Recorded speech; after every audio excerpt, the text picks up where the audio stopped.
Okay, this has been a long time coming, but we're finally here. To recap things, we've looked at Spider-Man PS1, Spider-Man the movie, the game, the movie, Spider-Man 2, Ultimate Spider-Man, Spider-Man 3, and Web of Shadows, and so far Ultimate Spider-Man has come out on top by a small margin over Spider-Man 2. Will we finally see a game that can prove better than Ultimate on this day? I don't know. In this entry of the ultimately pretty half-assed Spider-Man retrospective, we're mainly going to focus on the Amazing Spider-Man. But I know a lot of you also want to hear my thoughts on the Beanox Spidey games, so we'll take a moment to go over those first. Also, yes, I will eventually review the Amazing Spider-Man 2 someday. I got things to do. Comics! So, Spider-Man Shattered Dimensions. This game takes a wildly different approach than previous more open-world games. Some people have said it's more like the older 3D Spider-Man games, but I don't know, I guess, at least the PS1 games. The levels are pretty linear and focused, feeling like any old arcade beat-em-up at times, though there are some small differences between each of the four playstyles, both in how each character plays and how the environments are built around them. That's right, you play as 4 Spider-Men in this one game. And they aren't all just reskins of one guy, they each play a bit differently. Amazing, Ultimate, Noir, and Spider-Man 2099. Each character has their own little quirks that seem to fit their world. For example, Spider-Man Noir is more focused on stealth-based gameplay because he just isn't as strong as the other Spider-Men, but overall they're pretty similar. I think most of the material in this game is handled pretty well. I like the different art styles presented in each of the 4 worlds, and I really like the roster of villains chosen.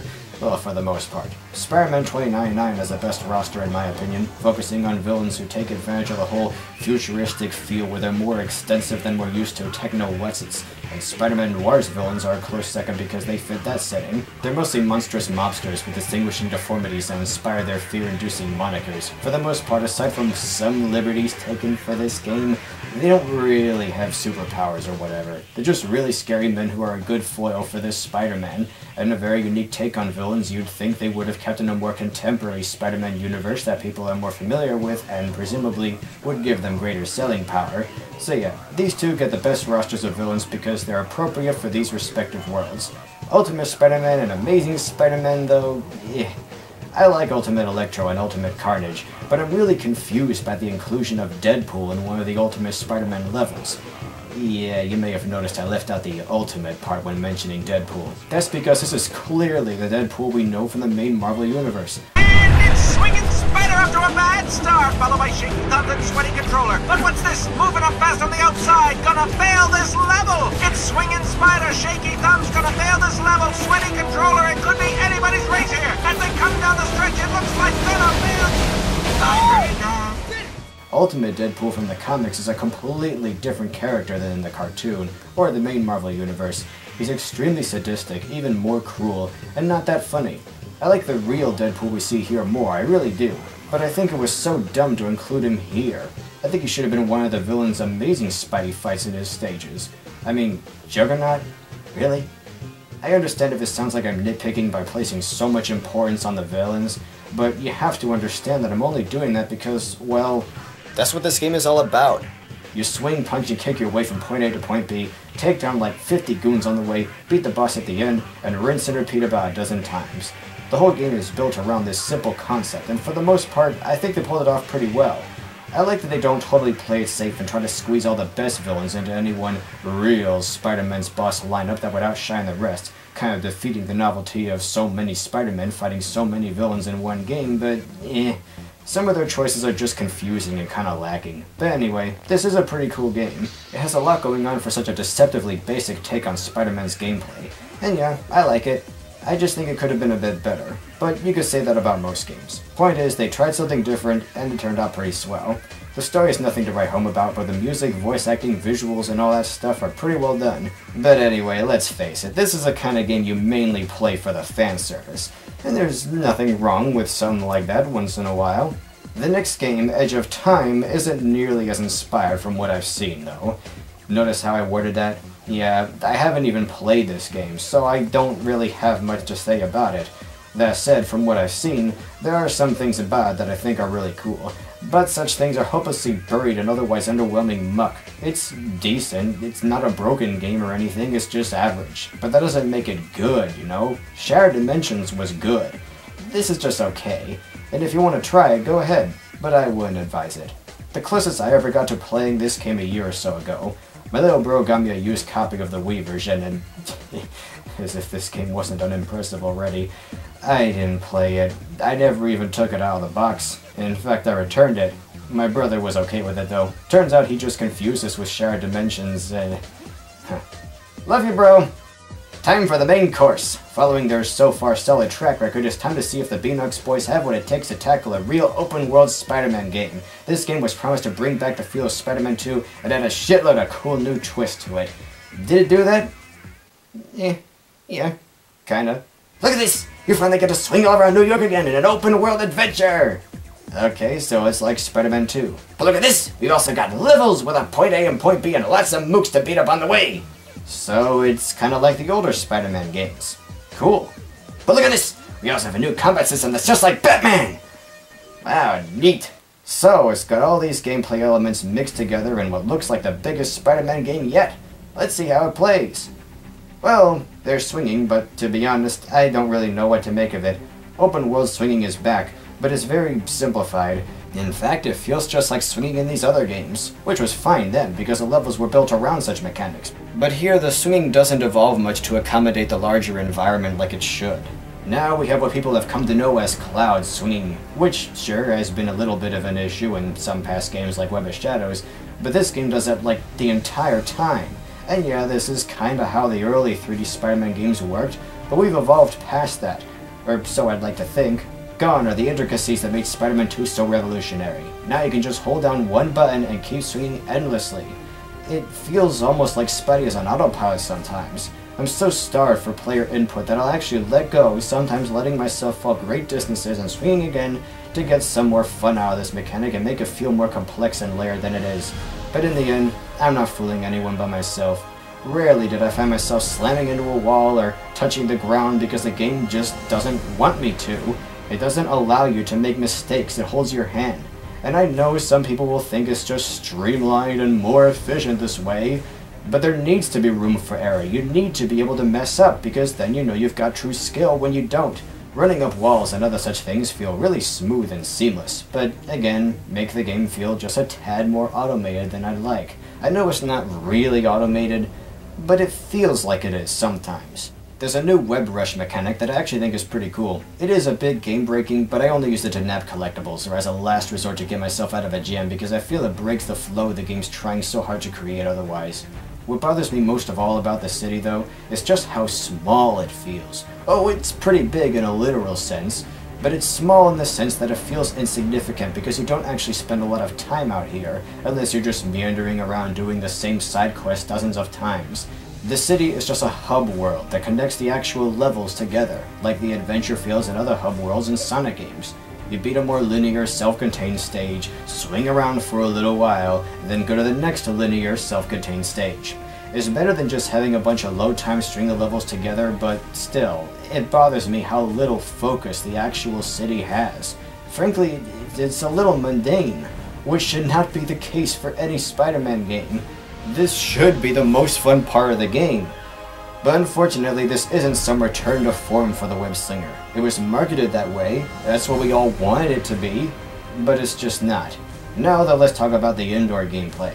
These levels are structured something like the Spider-Man games of old, and I'll be honest, they are pretty good. There's lots of traps, platforming gimmicks, environmental hazards and the like, and they don't tend to feel too short.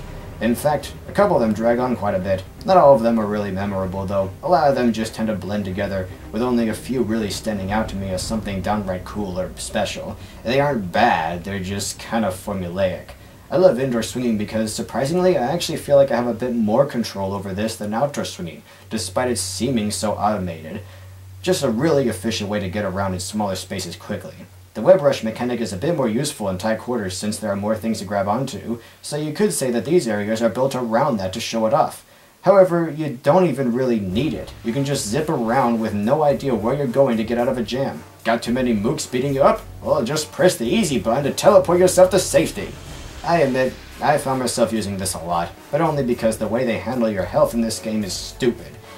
Yeah, this is one of those games that features regenerating health. You know, you don't see a health bar, but the more you get hit, the more red you see on screen, or it darkens or something like that. Yeah, this is one of those games, and I don't like that one bit. Sure, a few good hits will knock you down just like that, and you could say that that makes this challenging from moment to moment, But again, there's an easy button. I really don't like regenerating health in this or any game because, if anything, it makes actual skill redundant. Just find a place to hide for a few seconds, hunker down, and even if you're in the middle of a fight, and boop! All better. I would much rather have a traditional health bar like in past games, because your health is limited in a different way that's far more challenging in the long run.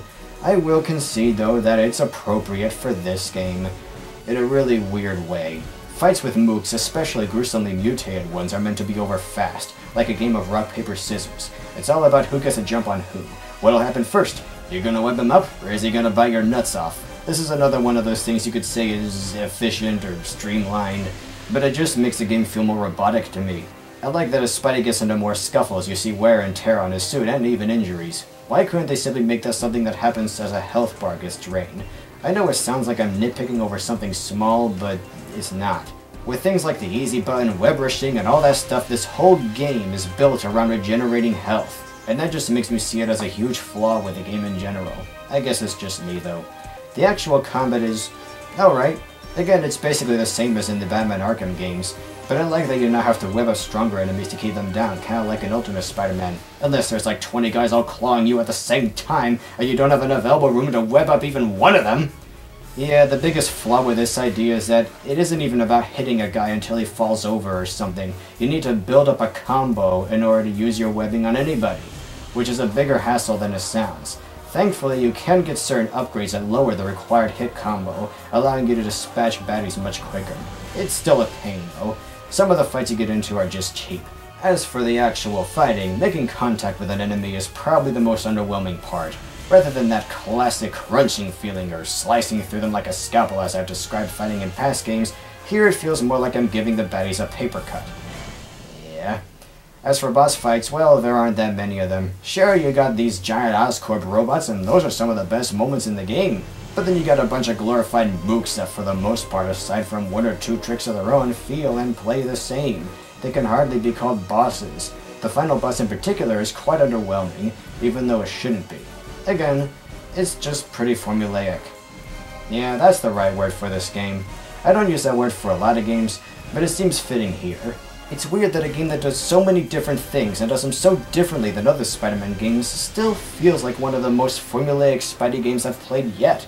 I can't explain it, there's just something dry about it all, like everything was polished to be a certain way that they expected to appeal to people because the statistics said it would.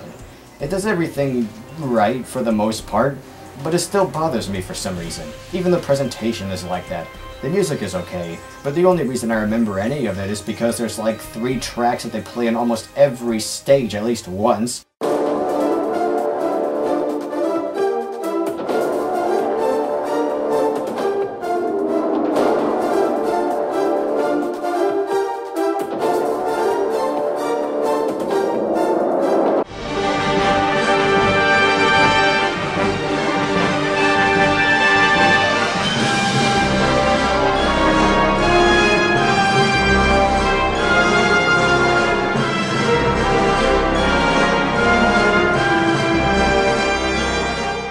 I had a bit of fun recognizing all the anime voice actors in the game, though. Well, you saved me. I think I need to go find a shrink. How about a kiss? Or maybe just some rest for today. I've got to be going now. Goodbye! The story's alright, and there were a lot of moments that I thought were pretty cool, but overall, you ended in the same place where you began. I guess it can't be helped since it has to leave room for the next movie to begin. That's just the nature of games like this. I do, however, appreciate that they try to tell us something new, a story of its own, and not just a retelling of the movie that came before. It does go a long way to give this game more of its own identity. I just don't think it helps quite enough. Even the yammering of the Great One doesn't add all that much for me. You know what? I hate it! I hate floating peacefully above the earth! I'm bored! Look, I like this game. I really do. In spite of its many, many flaws that I've covered in this video, in spite of everything about it that does or at least should bother me, I had fun. In fact, there was a time when I thought this just might be the coolest Spidey game I'd ever played, because there was just so much going on that I thought I liked. But once I was able to look past all of its polish, once that initial wow factor began to wear off, I quickly realized that there's a lot of fundamental problems that just weigh it down and prevent it from achieving greatness, even though it is really fun. This is a good game. Not an average game, not just a decent game, a good game. Really good. But it's just shy of being great. If some of these elements were tweaked a bit, like the swinging and environments and whatnot, then yeah, maybe it could have wound up being the best Spider-Man game. At least for now, though, Ultimate Spider-Man is still king. I've gone over this before, but as simple as it is, and how comparatively little has going on next to a game like this that tries to do everything, but doesn't completely succeed at anything, it does what it does right. We'll have to wait a little while longer to see if there's a game that can finally top that. For what I've seen though, The Amazing Spider-Man 2, if handled right, just might be that game. In a lot of ways, it feels kinda samey, in terms of assets and whatnot. But they've made some really great tweaks to the gameplay. Swinging is now more involving, not in the same way it used to be, but in a neat new way. Using each shoulder button to control one hand is a really creative idea, and may give us a level of control over the web swinger we've never had before. The levels also seem more open and more like an expansion of the city, and not just self-contained stages that have a completely different playstyle than the main hub. Even the combat seems a bit different. Overall, these may seem like small changes because they're so simple, but honestly, I think those are the best kinds of changes. Because when you keep the gameplay simple, you don't really need to change much to wildly affect how differently the player will approach everything in the game in the long run. The improvements they have made are pretty significant ones, changes that could go a long way to make this next game what this game should have been, and make it truly amazing. So, that's the end of the Spider-Man retrospective. For the time being anyway. To that end, Ultimate Spider-Man is indeed, in my honest opinion, the best Spider-Man game ever made, or at least my favorite. Not the biggest or most ambitious, not the most complex, and not even necessarily the most epic. But it's still the best. It's as close to a flawlessly made Spider game I can think of. It's the truest, most ideal sort of Spider-Man game, even after all these years. I don't know what else to tell you guys, it just scratches my itch in just the right way. But that could still change. I know I didn't actually cover every Spider-Man game out there like the word retrospective implies I would, but I at least wanted to share my games. Because there's a lot of great Spider-Man games out there. If you seriously haven't tried any of the games you've seen throughout this series of videos, you're really missing out. This has kind of been an overarching theme throughout most of these videos, but the only gaming injustice to be found here is that despite the overall track record, despite being one of the few exceptions to the rule that most video game adaptations of superheroes, and in particular superhero movies, tend to suck, Spidey ultimately has a reputation for being a one-hit wonder, with most people ignoring just about everything we've covered except Spider-Man 2. However, I do think most of these games are worth playing. Well, half of them.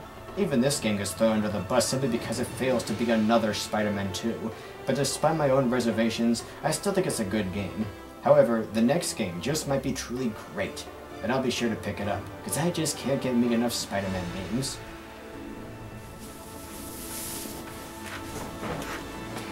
Until next time, true believers. Yeah, I'll get the next game and I'll review it at some point, but not right when I get it, you know? I'll find other things to review in the meantime, and I hope you enjoy this retrospective. Next time, we'll take a look at some LEGO games.